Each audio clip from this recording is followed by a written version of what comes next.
welcome back to Isabel Diaries. Today, andito tayo sa Dumaguete City and mag-i-stay kami dito sa Breeze Space. Ayan. Nabook ko tong accommodation via Airbnb and natuwa naman kami kasi sobrang cozy nung place. Ayan, saglit lang naman kami dito kasi bukas pupunta rin kami ng Apo Island. Ayan. Nakakatuwa kasi tumambay kami dyan sa harapan. And ang ganda niya. Ang gandang, ang tahimik, ang aliwalas. Ayan. Meron nga pala silang free coffee and free water. Ayan. Ang sarap ng kape nila, in fairness. Ayan. Shared nga pala ang bathroom nila. Ayan. Ito yung shower room and ito naman yung toilet. Ayan. Sobrang bait din ng mga nagbabantay dito. Kaya if babalik ako, pwedeng dito uli. Kasi okay naman. Malinis naman at goods naman lahat. Maliit lang yung room nila, pero kung saglit ka lang naman dito, okay na okay. So, kita nyo naman, ayan, meron tayong bed, and may free towel naman, and then meron ditong lamesa kung kayo magwo-work, mirror, ayan, salamin. Malakas nga pala yung aircon nila dito, kaya nagustuhan din namin siya. Around 5 a.m., gumising na kami para pumunta sa Apo Island. Yan o. Yan. Excited na ako. Ayan nga pala yung Apo Island. Tanaw na tanaw. Ayan. Naghintay nga pala kami dito ng mga 1 hour. And then, eto na. Nagbiyahe na kami papuntang Apo Island. 45 minutes lang naman yung biyahe na. Kaya saglit lang. Medyo maalam that time, kaya yun, medyo kinakabahan ako ng time na yan. Pero naka-life vest naman.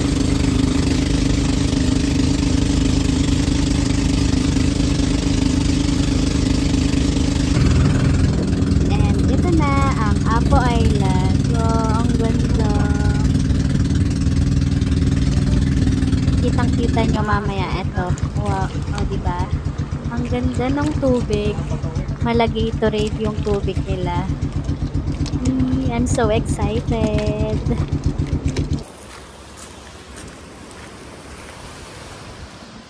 Dito nga pala kami nagstay sa Liberty Lodge. Ayan. Meron nga pala silang restaurant sa taas. And ito yung room. Ayan. Super basic lang naman yung room nila. Pero malaki siya. And yan, may pakulambo. Ang cute. Tapos tingnan nyo, meron tayong veranda. Veranda ba ang tawag dito? Hindi ko sure. Pero parang terrace. Ayan. Kitang-kita mo yung dagat. Ayan. Sobrang sarap tumambay dito. And, ayan. Actually, hindi naman na kailangan ng aircon dito kasi maaliwalas naman yung place. Ayan. So, mag-room tour tayo. Ayan. Meron diyang dalawang electric fan. Yung isa, solar. Yung isa, kuryente yung gamit. Ayan. Meron din free towel. Ayan. Meron nga pala silang solar na electric fan kasi at 10 p.m. mawawala na ng kuryente. Ayan. Kaya merong solar dito. Pero nagkakakuryente naman pag umaga, start ng 10 p.m. So, yun. Tapos, ito yung CR nila. Ayan. Actually, ang cute ng CR nila eh. Simple lang, pero malinis. Parang probinsya vibes, ganun. Ang cute. Ayan. And after nito, magpe-prepare na kami para mag-snorkeling with the Pawikan. Ayan. Super excited na ako. And ito nga pala yung OOTD ko. This is it. Ayan. First time in my life, nakakita na ako ng Pawikan. Ayan. Sobrang ganda nila and it's so magical talaga pag nakita mo sila ng personal. Kung makikita nyo, naka-life vest ako kanina. And tinanggal ko pa yung life vest ko para lang makalapit sa kanila. Kasi sobrang saya na makita sila ng malapitan. And ang cute. And here is Nemo. May nakita kaming Nemo. Hi, Nemo! Ayan. Ang cute. And tinry ko talaga yung best ko para makalangoy at makalapit sa kanila. Malakas din kasi yung alon nitong time na yan. Ayan o, kumawa kayo. Nag-hi pa ako sa kanya. Kala mo naman papansinin ako. Pero grabe. So magical talaga. Worth it ang pagpigil ng hininga ko dyan. O, diba? Ang lapit ko. Kaya sobrang saya ko that time. Nung una, nahihirapan talaga ako na bumaba kasi nga, sobrang lakas din naman kasi ng alon nung time na yan. Pero, ayun, ang galing kasi ni Sis Jenny. Ayan, bumalik ang confidence ko sa ilalim ng tubig, o diba? Para na rin ako nag-free dive niyan. Eto pa, ha, sino ka dyan? Tapos ito yung nakakatuwang shoot namin. Ayan. Sabay kasi kaming mawawala ng hininga dyan. Oh, cute! Diba? Ito talagang Apo Island, yung isa sa best travel ko ngayong birthday ko. After dive, ayan, ito ang aming lunch. Ayan, kasama na nga pala to sa package na kinuha namin. And sobrang sarap kumain after mag-dive ng ilang oras dito sa tapat ng dagat. Diba? Ang sarap nga pala nung ano nila, yung isda dyan. Ayan.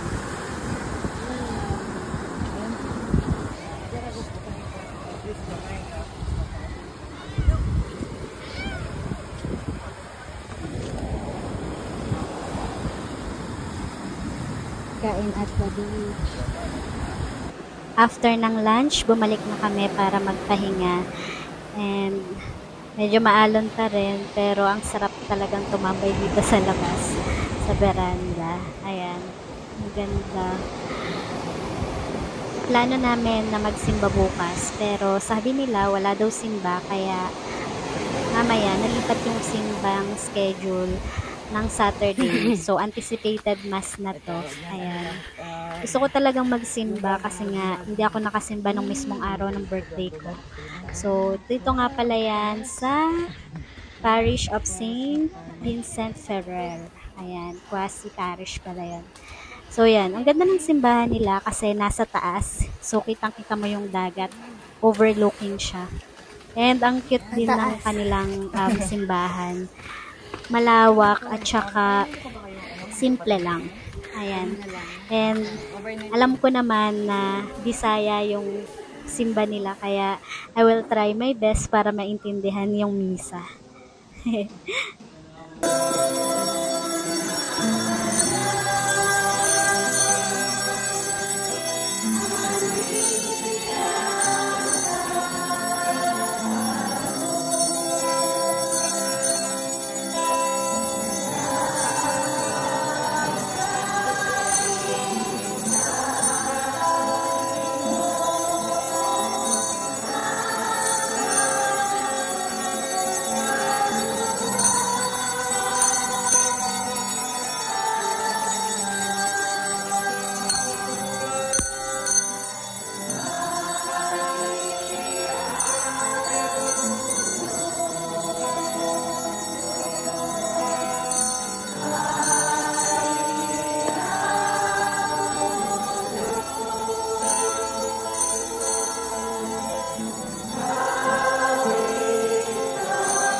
After ng misa, sumama kami kay Angelo. Siya nga pala yung isa sa mga sakristan na nakilala namin kanina sa misa. Ayan.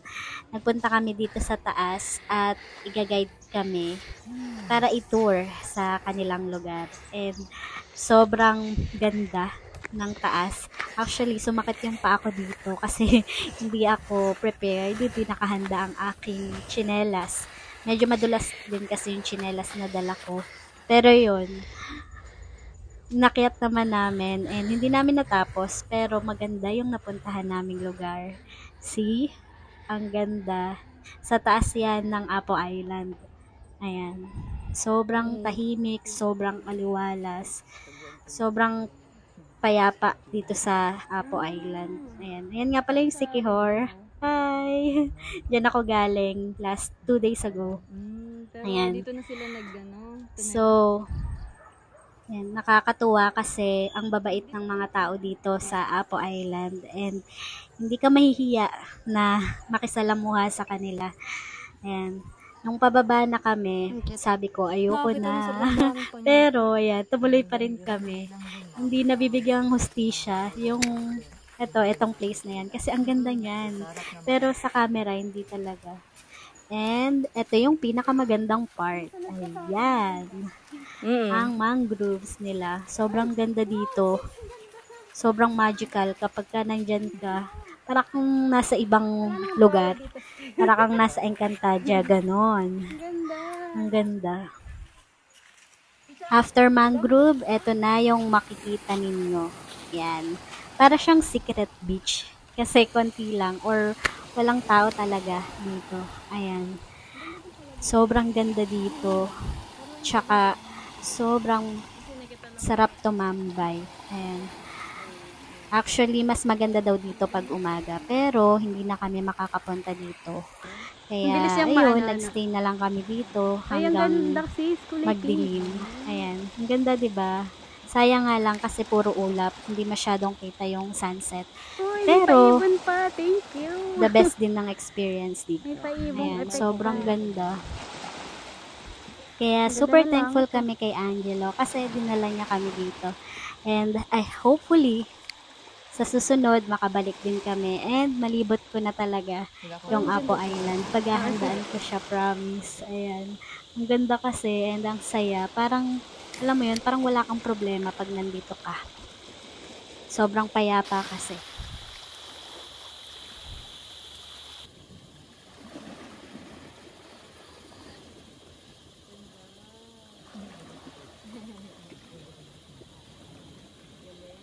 And this is the sunset. Ayan. Dito sa taas yan. Sa taas pa yan ng Apo Island. Ayan.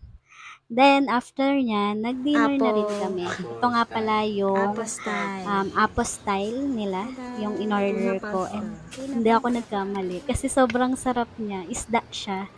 Nakalimutan ko lang kung anong tawag dyan sa isda. Pero ang sarap talaga. Para siyang karne. Ganon. And this is our second day and last day dito sa isla. Ayan, tingnan nyo naman paggising nyo. Yan ang bubungad sa inyo.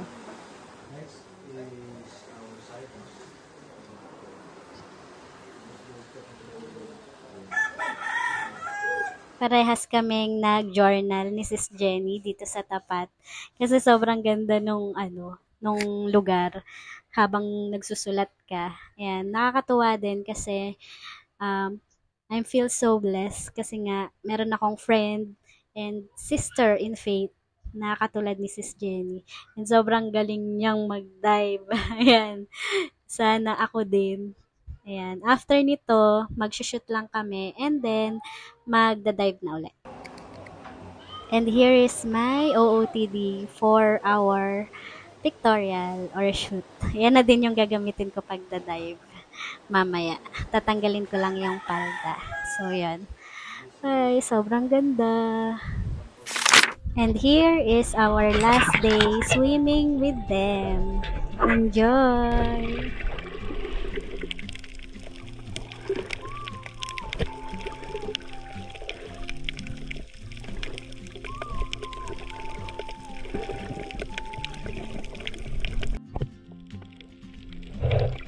Okay.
Mm.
Picture, ayaw niya yung picture, Camera ma'am. shy. Ay, Oo. camera Siya. siya. Hi, Carla. Parang inaantok pa. Hello. Pwede pong hawakan? Oh, yan. Bago, yan ang gusto niya, ma'am. Hi. Oh, Yeah. yung may umawak sa kanya. Wala pa naman yung, bigo. Ano, Cute. Cute, cute, cute, Oh, cute, imo, cute, ano, cute, cute, cute, cute, cute, cute, cute. Cute, cute, cute, cute, cute, cute, cute, cute. At bago kami umalis sa isla, kumain muna uli kami dito sa restaurant nila sa Liberty Lodge. Ayan, ng Apo Island. So, yon, parang sila lang ata yung nakita kong kainan dito or restaurant. Pero, the best naman talaga yung pagkain nila. At ang nakakatuwa pa, sobrang dami din ng aso dito sa Apo Island. Parang sa Siquijor, hindi sila nakatali. Hello! Ayan, katulad dito. Hello, bebe! Hello. What's your name? Ay, si ano pala yun? Hello! Hello! Hello, hello! Hi! Hi, B! Hello! Hello! Nag-order lang kami ng pizza and pasta para sa lunch namin. So, yun. Maghihiwalay na kami ni Sis Jenny dito after. Si Sis Jenny, dadiretso na siya sa Siquijor. And ako naman, uuwi na ng Manila. This is the best vacation ever para sa akin. Kasi sobrang saya, sobrang meaningful ng biyaheng ito sa akin. And sana, Lord, I pray na sana maulit-uli yung ganitong travel. That's all for today. Thanks for watching!